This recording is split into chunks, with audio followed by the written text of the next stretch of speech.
Hi, I'm Rob Issom with the City of Roanoke Transportation. It's National Pedestrian Safety Month, so we have 3 cyclists that are going to share with us their perspectives on keeping pedestrians safe on greenways, trails, and streets. Hey guys, I am Kat and I am a greenway user. On the greenway you have a lot of different users. A lot of cyclists kind of like to keep their speed, but you also have pedestrians. You have a lot of unpredictable factors. You don't know what the oncoming users are going to be doing, the pedestrians, if they have dogs, children, and then the people in front of you might not react appropriately and actually jump in front of you. I'm coming upon a pedestrian ahead of me. I'm going to slow down, let them know that I am passing. Rider on your left. Have a great day, enjoy your walk. And then I'm going to get back over, give them enough space to stay safe. When you're approaching a pedestrian, a lot of people like to use a bell. I prefer to use a chicken. Adds a little humor. I've definitely seen people zip in between those users down the middle of the yellow line, and it's a little bit scary. Just slow down a little bit, be patient behind the users in front of you, wait for the oncoming users to pass, and go on your way. My top advice to pedestrians is knowing that the greenway traffic works a lot like the road traffic does. Use your side of the path and ensure that you have positive interactions with your oncoming traffic. My name is Brendan Hall. I'm a bike commuter and a recreational cyclist. I usually commute from South Roanoke to Salem. Yeah, typical route, I go through my neighborhood, get on the greenway for as long as I can. Once the greenway runs out, hop on the main road, Brandon Avenue. That takes me almost all the way to work. But the sidewalk ends back here, about 100 yards behind me. And in that gap, pretty much the only place to walk is in the bike lane where I'm riding. So I'm always watching for traffic behind me, coming up behind me in my mirror. And just like in a car, I'm scanning up ahead, looking for pedestrians, other things in front of me.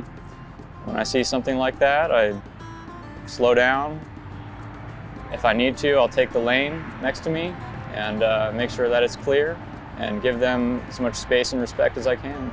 So when I encounter a pedestrian walking with traffic and they can't see me coming up behind them, I make sure to give them a wide berth and signal audibly as I approach from behind. So ring my bell, call out on your left, and then give them the space that they deserve.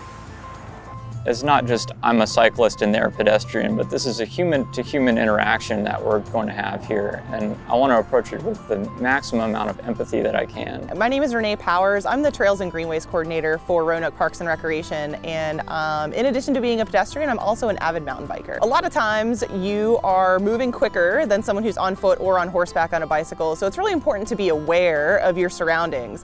We discourage earbud use by everyone so that way we can interact a lot easier as trail users. Not that you can't wear them at all, but wear them at a low volume so that way if somebody is trying to communicate with you, they can do that a little more easily. And that's kind of the first step, is like to plan ahead and prepare to be able to interact with people, because these trails are busy and they're here for everyone to use. When I see someone at a distance, I usually call out and say, hey, how's it going? Or hey, what you got going on today? And just try to have a friendly demeanor in that initial approach. Looks like I've got a hiker coming up. It's definitely my turn to yield. How are you doing today? Good, how are you? Good, come on through. Cool, thanks. Have a great day. Yeah, you too, enjoy the weather. If you're on a bicycle, you yield to everyone. If you encounter someone else on a bicycle and you're on an ascent or a descent, the person who is climbing or ascending has the right of way. The person who is descending needs to yield to the person who's climbing. So most of our trails are actually multi-use, so they're open to horses, hikers and trail runners, as well as mountain bikers. So here in town, the hike-only trails are Star Trail and Watchtower Trail here on Mill Mountain. We also have some bike-specific trails at Morningside Park. Carvin's bike only is OG and Royalty. Sawmill Branch is hiker only. Pretty much everything else is multi-use, but there's some no horse exceptions and other things. And my main advice to cyclists and anybody on any type of bike is to just be patient. You know, don't be in a hurry as you come through these busy areas. Well, even if you're not a cyclist, we're all pedestrians, so pedestrian safety is very important to me. And I do care about making sure that everybody feels respected when they're walking or biking or out here on the road in any capacity. You know, we're out here to get away from town and experience this beautiful place with the leaves changing and the sounds of nature. but you need to understand that other people are trying to do that same thing. So it's really important to approach folks with the same care and respect that you would want to receive back. For more pedestrian safety tips and information, visit us on Facebook at Roanoke Transportation.